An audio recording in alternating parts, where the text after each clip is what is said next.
कल्याणकारी योजना, यह कैसे चलेगा?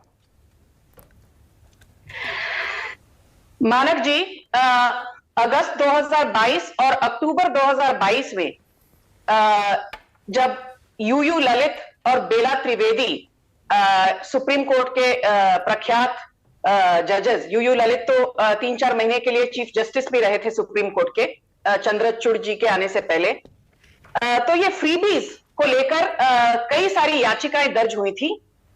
ये मैटर अभी भी, ये मुद्दा सुप्रीम कोर्ट में है, पर इनफैक्ट अश्विनी उपाध्याय जो कि बीजेपी के एक नेता हैं, उन्होंने याचिका दर्ज की है। सुप्रीम कोर्ट का फिलहाल अभी तक का यह मानना है कि फ्रीबीज या रेवड़ी, यदि आपकी टर्मिनोलॉजी का मैं उपयोग करूं, तो वो तब होता है कि जो आपकी चादर है उससे ज्यादा आप अपने पांव फैलाएं। अभी राजस्थान सरकार, जब अशोक गहलोत की सरकार आई थी 5 साल पहले लगभग, तो राजस्थान का जो ऋण था, पब्लिक डेट था, वो था लगभग 1.25 लाख करोड़। और आज की डेट में सारे अकाउंट्स तो स्टेट्स के ऑडिटेड हुए नहीं है फिलहाल, अनऑडिटेड अकाउंट्स के मुताबिक आज राजस्थान का पब्लिक डेट जो ऋण है वो 3.5 लाख करोड़ से भी ज्यादा है। मतलब लगभग 4.5-5 सालों में जो पब्लिक डेट है राजस्थान का, वो डबल से भी ज्यादा हो गया है। इसके चलते आप 100 यूनिट मुफ्त देना चाहें इलेक्ट्रिसिटी, 200 देना चाहें, 300 देना चाहें, उसमें कोई आपत्ति नहीं है। हम ये मानते हैं कि रिफॉर्म्स और वेलफेयर इकोनॉमिक्स, ये दोनों का एक सही मिश्रण होना बहुत जरूरी है, खासकर एक ग्रोइंग इकोनॉमी जैसे कि भारत की। पर जो फ्रीबी कल्चर है, सुप्रीम कोर्ट का फिलहाल तक का यह मानना है, वो वेलफेयर इकोनॉमिक्स नहीं रह जाता और फ्रीबी कल्चर या रेवड़ी कल्चर तब बन जाता है जब आप चादर जितनी है उससे ज्यादा आप अपने पांव पसारें। जैसे आपको एक छोटा उदाहरण दूंगी। अभी राजस्थान में मान लो कि 10,000 रुपए महीना सीनियर सिटीजन्स को ये फ्री पेंशन दे। बहुत अच्छी बात है, सीनियर सिटीजन्स को यदि सरकार सहयोग करती है तो इसमें किसी को कोई आपत्ति नहीं। पर आप ये भी देखिए कि राजस्थान का 3-3.5 लाख करोड़ का पब्लिक डेट, उसकी आप सर्विसिंग कैसे करेंगे? और राजस्थान में आज सीनियर सिटीजन्स कितने हैं? कहते हैं लगभग 20-25 लाख लोग राजस्थान में फिलहाल सीनियर सिटीजन्स हैं। अभी यदि मैं हर महीने 10,000 रुपए इनको दूंगी फ्री का, तो आप मुझे यह बताइए कि राजस्थान का जो बैलेंस शीट है उसकी धज्जियां तो पहले ही उड़ चुकी हैं, उसकी धज्जियां जो उड़ी हैं उसमें और 4 चांद लग जाएंगे। दूसरी बात, आपको याद होगा कि जब भी नरेंद्र मोदी की सरकार ने कुछ प्रॉमिस किया है, वो हमेशा रेवेन्यू एक्सपेंडिचर, कैपिटल एक्सपेंडिचर, हमारा जो पब्लिक डेट है, ये 3-4 चीजों को मद्देनजर रखते हुए किया है। मैं ये मानती हूं कि कोरोना महामारी के दौरान हमारा जो फिस्कल डेफिसिट है वो इस साल 6.4% फाइनेंशियल ईयर 2022-23 में उसका आंकड़ा होगा एस्टिमेट, क्योंकि अभी फाइनेंशियल ईयर खत्म होने में 1-1.5 महीना बाकी है। और हम ये कह रहे हैं डंके की चोट पे कि अगले 2-3 सालों में फिस्कल डेफिसिट वापस 4-4.5% ऑफ जीडीपी पे आ जाएगा। फिस्कल डेफिसिट 2 सालों में क्यों बढ़ा?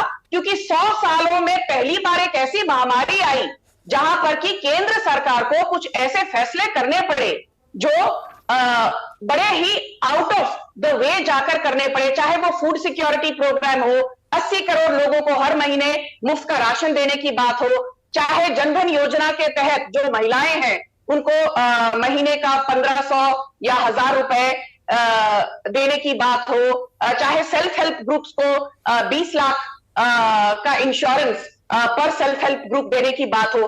तो जब एक महामारी आती है, जब एक एक्स्ट्राऑर्डिनरी सिचुएशन होती है, तब desperate times call for desperate measures, extraordinary times call for extraordinary measures.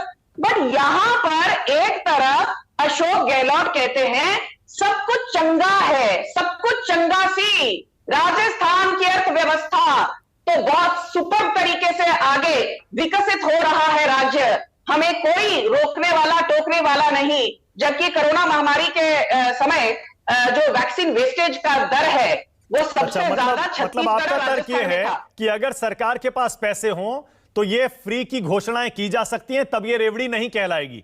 अगर ये नहीं, तर्क आपका हमारे मान 10 लिया जाए सेकंड, तो 10 फिर तो सेकंड, दिल्ली की 10 सरकार के सेकंड पास और। बहुत पैसा है, वो कहती है हमारा बजट तो बहुत बढ़िया चल रहा है, तो आप उनकी नहीं, योजनाओं को मैंने रेवड़ी क्यों अपना- कहते हैं फिर? मानक जी एक मिनट, मैंने शुरुआत में यह कहा कि 2-3 दायरों को मद्देनजर रखते हुए जो एक कहावत है that good politics is eventually all about good economics, और गुड इकोनॉमिक्स का मतलब यह नहीं कि फ्रीबी या रेवड़ी कल्चर पर आप अंधविश्वास करो।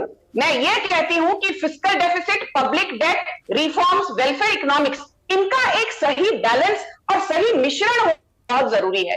क्या 9 करोड़ महिलाओं को जब हमने मुफ्त में उज्ज्वला योजना के तहत गैस सिलेंडर दिया वो रेवड़ी था? नहीं, क्योंकि हमारे पास रिसोर्सेज भी थे और हमने बिना किसी कांट झांट के कैपिटल एक्सपेंडिचर को बिना डुबोए, रेवेन्यू एक्सपेंडिचर को बिना बहुत ज्यादा बढ़ाए, हमने जो सरकार की बैलेंस शीट है उसके तहत हमने फूड सिक्योरिटी प्रोग्राम ठीक है, तो एक काम करते हैं, ऑलराइट, तो एक काम करते हैं, फिर एक काम करते हैं। तो राजस्थान में अशोक गहलोत की सरकार ने 100 यूनिट फ्री बिजली, बुजुर्ग पेंशन योजना 10,000, 23 लाख किसानों को मुफ्त बीज किट, गरीबों को 500 रुपए में एलपीजी सिलेंडर, महिलाओं को बस यात्रा में 50% की छूट।